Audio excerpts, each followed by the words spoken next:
You bloody? I'm not. Is anything? Something is. Oh, good. Oh yeah, got a nice doe. You want to look at the camera? Oh yeah, hey.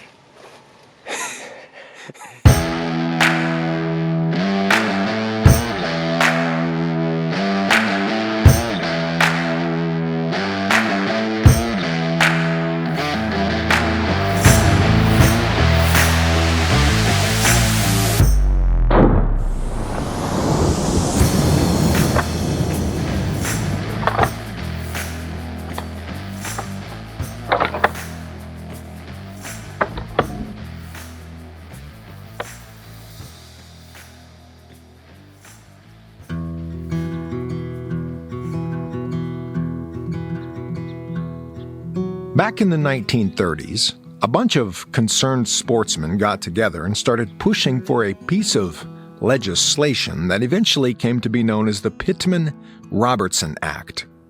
The Pittman-Robertson Act ensures that every time you buy a firearm, ammunition, or archery supplies, a slice of that money goes right back into conservation funding.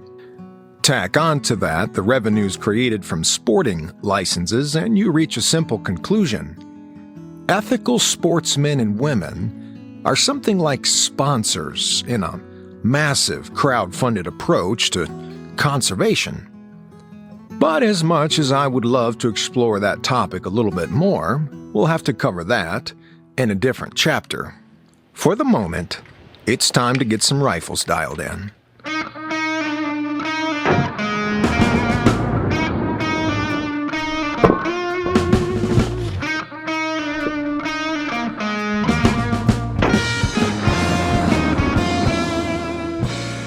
Well, next person up. And while we're at it, let me introduce you to a couple of friends of mine. This kid's name is Jesse. Jesse is my sister's son. I remember when Jesse was a toddler. Now he's all grown up and running around in a man-sized body with a up-and-coming mustache.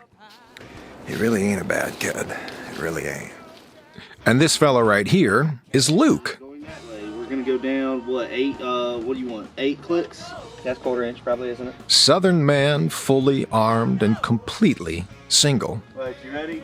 If any of you ladies are interested, as of today, this man is eligible. And this fella, this guy right here is my best childhood buddy, who also happens to be my brother. Meet Nate. It's a tiny bit to the right, but I mean it's half inch to the right. yeah, right on that in that orange. So Do you feel like Nate and I go way back. The other night I stopped by his house and we pulled out the photo album to relive a couple of the old memories.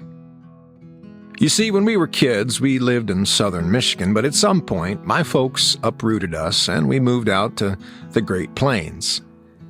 And I don't think it's an exaggeration to say that once we got there, we became hunting fanatics. But let's be honest, what else is a couple of testosterone-crazed teenage boys from South Dakota supposed to do? And besides that, I'm not kidding when I say that hunting is probably the only thing that kept us out of juvie. Somewhere in our late teens, my brother headed south, and I headed out to the East Coast. I did all right out east, and as for Nate, well, southern soil has treated him very well. He's a family man now, with a good wife, a few kids, a business of his own. And as for the deer hunting here in the South, well, I'd say that it's been pretty darn good. there was more in there, but I didn't have a, I didn't want to take them off the wall. Oh, no, it's fine, bro. For the past few weeks, Nate and I have enjoyed a much-needed and long-overdue reunion. And, of course, we've been able to rally around the one thing that we always had in common: deer hunting. Yeah, the theory is you can tell which ones live in the woods by how dark their antlers are. And most of these are darker. They got more pigment in the antlers. I don't know if it's evolving, but all of these come from pine thickets. As you go out west, you know, the antlers are bleached out. Get a lot more sunlight on them. But each of these got stories. Each of these are days of your life invested. So they all mean something. It's a whole lot more than just killing something. Yeah, it's nice putting shoulder mounts on the wall, but you kind of run out of space. And unless you're going to build a man cave, you can't put them all on the wall. You got to be a little more selective when you put a shoulder mount on. On this particular evening, we're headed out to a place with a very healthy population of doe, and our plan is pretty simple. Protein. I've been in a meat predicament lately, and it's time to restock the freezer. And I have a feeling that it won't take long to get it done.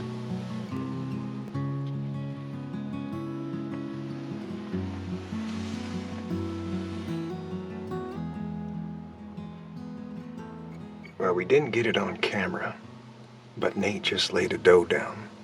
So we're gonna go out and get the Jeep, come back in and pick her up.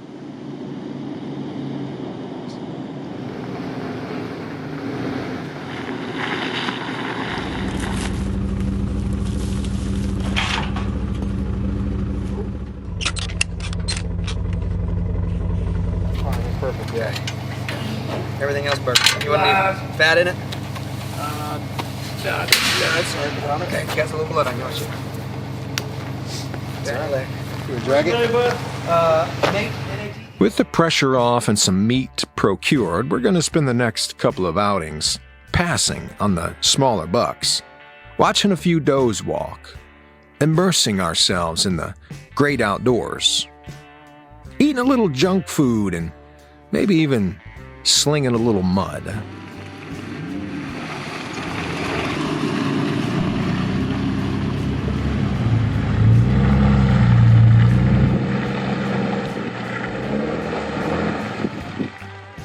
There's something that a lot of people overlook when they think about deer hunting.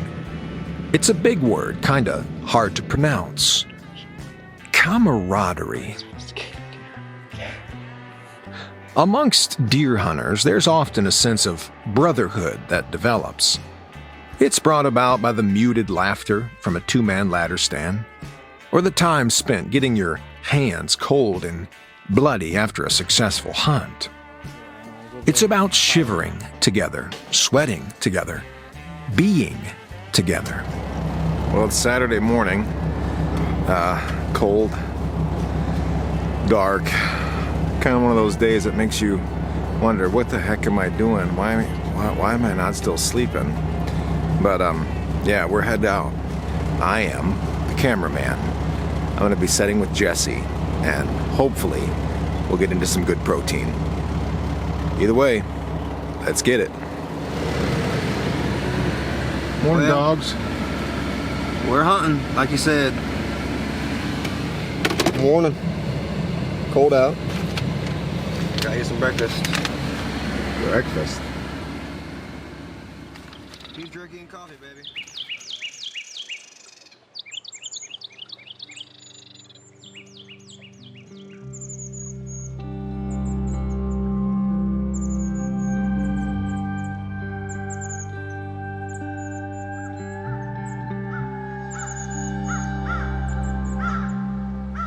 The morning unfolds slowly, and I'm reminded of what it's like to be in the woods when the world slowly wakes up. There's a brief window of time when everything takes on a shade of blue. Photographers call this the blue hour, and that's shortly followed by that magical moment when the sun bursts over the horizon and everything is bathed in a warm glow. But as lovely as mornings are, evenings are every bit as surreal. Well, this morning was a bust. We froze our butts off, and we didn't even see anything. Tonight we're at a place called Buck Hollow, and I am not hunting. I am on camera tonight. this place has a really cool history. It's produced a lot of really good bucks. A couple of Nate's best deer were from here. So, you know, we're going to get into the stand and see what happens. He's going to be climbing, and I'm going to be in a ladder stand about, maybe 10, 15 feet away. So, let's see what happens. You know, as a side note, sometimes I can't help but wonder if modern hunting films are actually counterproductive. You see, if you watch a hunting video like this one, it might be easy to think that hunting is as action-packed as an arcade, but believe me, it's not. What you're enjoying is the concentrated version of hours upon hours of this right here. Quietly, patiently, waiting. Believe it or not, pulling the trigger is only a tiny fraction of what hunting is really about. This is about time spent in the forest, immersing yourself in the natural landscape. It's about the birds that live here, the squirrels that entertain you. It's about that distant flash of an animal that's suddenly there and then suddenly gone. It's about sitting 15 feet off the ground and watching as the world goes to sleep. It's about keeping the wind in your favor and sitting still long enough until all the locals forget you're there. Hunting is front row seating to nature. But perhaps above all, hunting is about the people that you get to do it with. You know, I'll be honest with you. Before I took this trip, I barely knew my nephew Jesse. But now we're pretty much besties. It's 3:30 on a Sunday afternoon. I'm sitting with Jesse tonight. The same Jesse from the other morning, who smelled like potato chips, so we didn't see any deer. Tonight it's beef jerky. He said tonight it's beef jerky. So, a west wind is a good wind.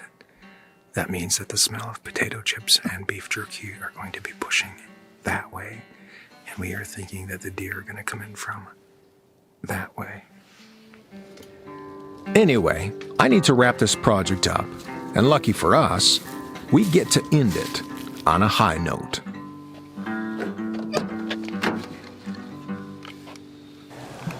We just got a text message from Nate. He was hunting on a different piece of property tonight, and our night was a kind of a bust, but looks like Nate just shot a nice buck, so we're gonna head over and check that out.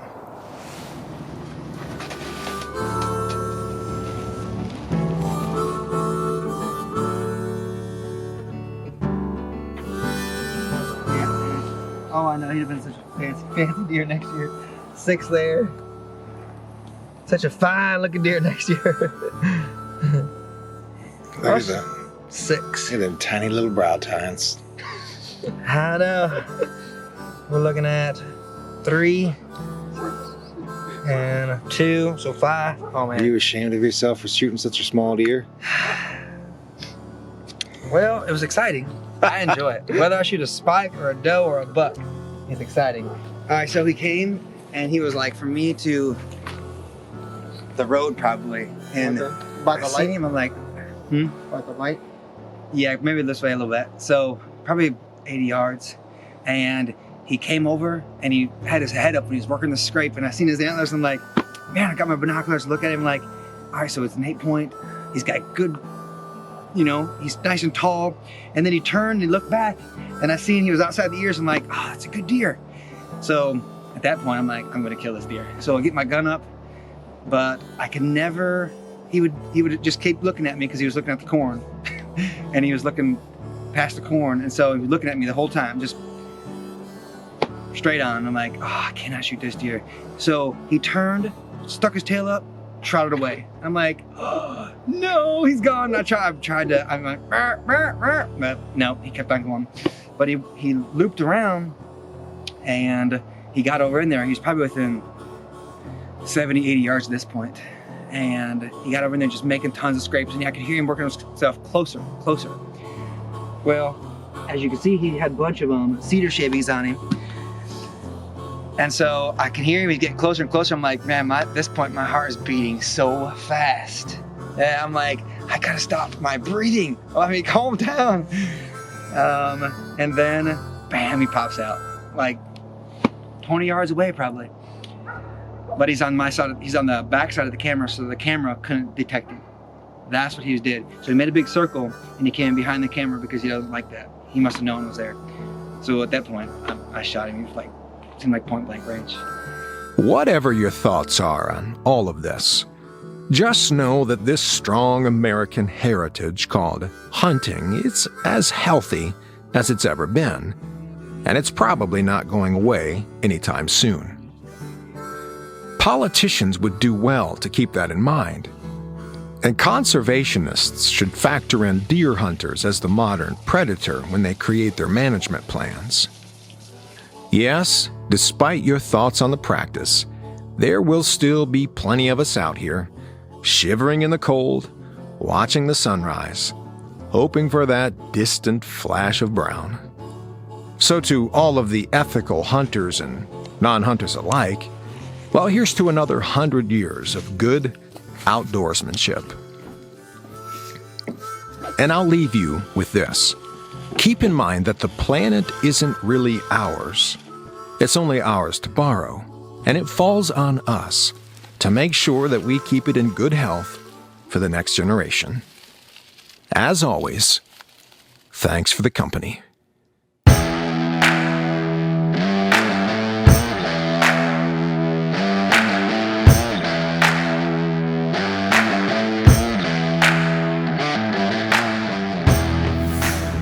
Remember that place we used to hunt in South Dakota where the big Carrie Slides property?